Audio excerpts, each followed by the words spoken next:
कौसल्या सुप्रजा रामपूर्वा सन्ध्या प्रवर्तते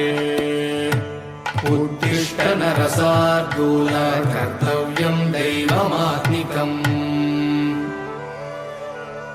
उत्तिष्ठोत्तिष्ठ गोविन्द उत्तिष्ठ गरुडध्वज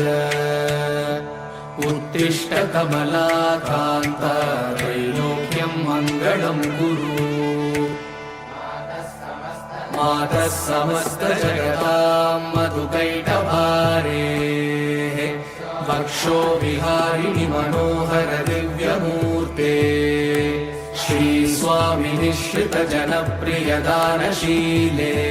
श्रीवेङ्कटेश दयिते तव सुप्रभातम् तव सुप्रभातमरविन्दलोचने भवतु प्रसन्न